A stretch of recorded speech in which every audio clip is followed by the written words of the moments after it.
नमस्ते। आप देख रहे हैं मिशन ग्रीनिंग पर सबका स्वागत है। নমস্কার, আপনারা দেখছেন মিশন গ্রিনিংয়ে আপনাদের সবাইকে স্বাগত।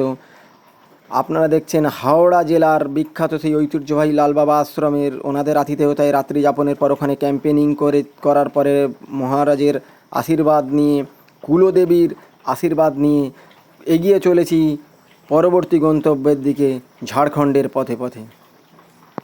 আমি যাওয়ার পথে এটা জায়গাটার নাম কি দাদা? এটা চণ্ডীতলা। চণ্ডীতলায় এক দাদাভাই, দাদার নাম নির্মল মজুমদার দাদাভাই আমাকে দেখলেন, দেখে কিছু সহযোগিতা করার জন্য এগিয়ে এলেন। আমি দাদাকে একটা লিফলেট তুলে দিলাম দাদার হাতে। আমার যে বার্তা, আমি যে জন্য যাচ্ছি প্লাস্টিক মুক্ত বিশ্ব গড়ার উদ্দেশ্যে, ভারতবর্ষ অন্তত, আর জল অপচয় বন্ধ করার উদ্দেশ্যে আমার লক্ষ্য, আমার এটাই মিশন গ্রিনিংয়ের মাধ্যমে আমি চেষ্টা করছি। আপনাকে অনুরোধ রইল দাদাভাই, যদি প্লাস্টিকটা এক্সট্রা ক্যারি ব্যাগ না ব্যবহার করেন আর জল অপচয় যদি কম করেন, আমার ইউটিউব চ্যানেল আছে, যদি দেখেন আমি ইউটিউব চ্যানেলে আপলোড দিচ্ছি, কয়েকটা ভিডিও দিয়েছি, সবে শুরু করেছি। আর জল অপচয় বন্ধের এগেনস্টে কী করণীয় সেগুলোও দিয়েছি। আপনি যেহেতু সহযোগিতার হাত বাড়িয়ে দিয়েছেন, আমিও চেষ্টা করব আমাকে আর্থিক যেমন সাহায্য করছেন, আমার যে মূল উদ্দেশ্য সেইটার জন্য সহযোগিতা করবেন, আমার যে মূল উদ্দেশ্য।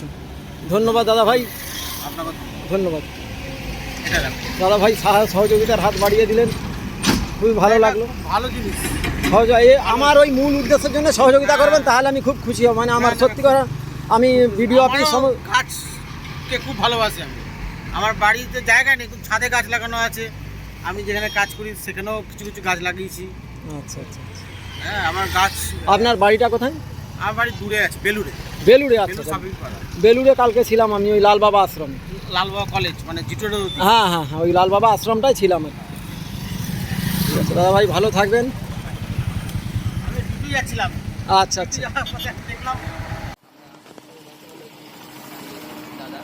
দাদা কিছু কথা বলবে, আমরা শুনবো। নমস্কার, আমি সৌরভকান্তি দাস। আমি সুন্দরবন থেকে আসছি। আমার লক্ষ্য জল দূষণমুক্ত, অপচয়হীন, দূষণমুক্ত এবং পরিবেশ গড়ার লক্ষ্যে আমি বেরিয়েছি মিশন গ্রিনিংয়ের সৌজন্যে। আমি মিশন গ্রিনিংয়ের মাধ্যমে সবার কাছে আমি অনুরোধ করবো, আগ্রহ করে, যাতে অপচয়হীন দূষণমুক্ত পরিবেশ গড়া যায়। তার লক্ষ্যে আমি যেমন জল অপচয় একদম নিষিদ্ধ করা, যাতে জল অপচয় বন্ধ করে জল সঞ্চয় করা যায়, তার জন্য আমি মানুষের কাছে বার্তা নিয়ে যাচ্ছি। এবং প্লাস্টিক যে পলিউশনটা হচ্ছে সারা পৃথিবী জুড়ে হচ্ছে, হাজার হাজার টন প্লাস্টিক প্রত্যেক দিন সমুদ্রে ফেলা হচ্ছে। তাতে মানে পুরো চেঞ্জ হয়ে যাচ্ছে, ভারসাম্য চেঞ্জ হয়ে যাচ্ছে আমাদের।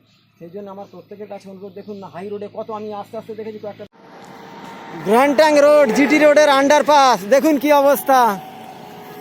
এত ময়লা আবর্জনা, সবই প্লাস্টিক। এর মধ্যে বেশিরভাগ 80% মতো প্লাস্টিক। এগুলো সব দেখুন প্লাস্টিকজাত আবর্জনা, সব একদম আন্ডারপাস ধরে সমস্ত রাস্তা, হাই রোডের ধার ধরে সমস্ত প্লাস্টিকজাত দ্রব্য দেখুন প্রচুর হারে, তাও তো পুড়িয়ে দিয়েছে অজস্র। এর মধ্যে যত আবর্জনা সব 80% সব প্লাস্টিক আবর্জনা। এগুলো কোনো দিনই ধ্বংস হবে না যতদিন না এগুলো বাতাসে মিশে যাবে। তাই প্রত্যেকের কাছে অনুরোধ, এই প্লাস্টিকজাত দ্রব্য ব্যবহার যতটা কমানো যায়। দেখুন কি অবস্থা। একটা ভিডিও করেছি, কত প্লাস্টিক স্তূপাকার হয়ে আছে। এই প্লাস্টিকগুলো কোনো দিনই নষ্ট হয় না, বছরের পর বছর থেকে যায়। আর যেগুলো উপরে থেকে রোদে নষ্ট হয়ে যায়, গুঁড়ো হয়ে যায়, সেইগুলো মাইক্রোপ্লাস্টিকে পরিণত হয়ে দূষণ হচ্ছে মানুষের একদম নিঃশ্বাসে। প্রত্যেকের নিঃশ্বাসে আমাদের এখন প্লাস্টিকের কণা আছে, নিঃশ্বাসে জলের সঙ্গে আমরা গ্রহণ করে নিচ্ছি। তাতে সমস্যা হচ্ছে, সংবহনতন্ত্র সমস্যা হয়ে যাচ্ছে, হার্ট অ্যাটাক হয়ে যাচ্ছে, স্ট্রোক হয়ে যাচ্ছে, এরকম অনেক রকম বিক্রিয়া চলে আসছে। আর সেই জন্য আমি বার্তা নিয়ে এসেছি, প্রত্যেকের কাছে অনুরোধ, আপনারা জল অপচয় বন্ধ করুন, জল সঞ্চয় করুন, আন্ডারগ্রাউন্ড ওয়াটারটা রিচার্জ করুন। আন্ডারগ্রাউন্ড ওয়াটারটা রিচার্জ করতে গেলে একটা সুবিধা কি, যে আমরা অনেকটা জল আপাতত ইউনিসেফের রিপোর্ট অনুযায়ী বলছে প্রায় 2030 সালের মধ্যে জল আমাদের 700 মিলিয়ন মানুষ ঘর ছাড়া হতে হবে, বাস্তু ছাড়া, জলের জন্য, শুধুমাত্র জলের জন্য। জলই জীবন, যেহেতু জলের জন্য বাস্তু ছাড়া হতে হবে। সেই জন্য সকলের কাছে অনুরোধ, জল অপচয় বন্ধ করে জল সঞ্চয় করুন। আন্ডারগ্রাউন্ড ওয়াটার রিচার্জিং সিস্টেম আছে আমার চ্যানেলে, আমি ছাড়বো পরপর করে, আপনারা দেখতে পারবেন। এবং কত স্বল্প জলে চান, মানে যাদের বিশেষ করে এই পুকুর না আছে তাদের ক্ষেত্রে যারা ট্যাপের জল ব্যবহার করে যতটা কম জল ব্যবহার করা যায়, ছোটো মুগালা পাত্র দিয়ে জল ব্যবহার করুন, তাহলে অনেকটা সুবিধা হবে। ধরুন যেখানে আমি যেমন এখন বর্তমানে 2 লিটার জলে চান করি, আমি কালকে একটা ভিডিও করেছি, আমি ইয়েতে এসে বানতলার ওখানে একদম জেনুইন ভিডিও, সেটা দেখিয়েছি 2 লিটার জলে কীভাবে চান করবে। এটা একদিনে সম্ভব না। প্রত্যেকের কাছে অনুরোধ, ধীরে ধীরে একটু একটু করে আমরা যদি কমাই।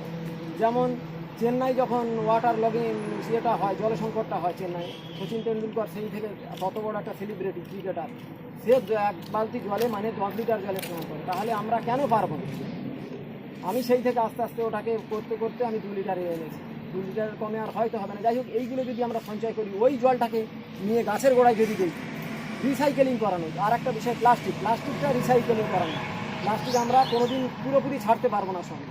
আমার অনুরোধ, প্লাস্টিকটা যাতে অত্যাধিক প্লাস্টিক ক্যারি ব্যাগ না ব্যবহার করা হয়, আর হচ্ছে গিয়ে রিসাইকেলিং করা হয় প্লাস্টিকগুলো। আমরা দেখুন, আমরা হচ্ছে গিয়ে বিজ্ঞানী, সরকার, শিল্প আর আমরা সাধারণ গ্রাহক, এরা যদি সকলে না এক হতে পারি, কোনো দিনে দূষণ আটকানো যাবে না। প্রত্যেকের কাছে অনুরোধ, আমরা নিজের থেকে, আমি আমার থেকে করলাম, প্লাস্টিক আমি ব্যবহার করব না, এক্সট্রা ক্যারি ব্যাগ আনবো না, সোজা কথা। এইটাই আমার টার্গেট থাক প্রত্যেকের। তারপরে আস্তে আস্তে এগুলোকে ধীরে ধীরে একটু কমিয়ে দিতে হবে। যাই হোক, সকলে ভালো থাকবে। তোমাদের কাছে, প্রত্যেকের কাছে অনুরোধ যেন আমার এই বার্তাটা চারিদিকে দিয়ে দেওয়া হয়, এবং চারিদিকে মোটামুটি আমি চাই তোমরাও বাড়িতে যেন নিজেরা ফলপ্রসূ করো। সকলের কাছে অনুরোধ, মিশন গ্রিনিং তাহলে তবেই সফল হবে।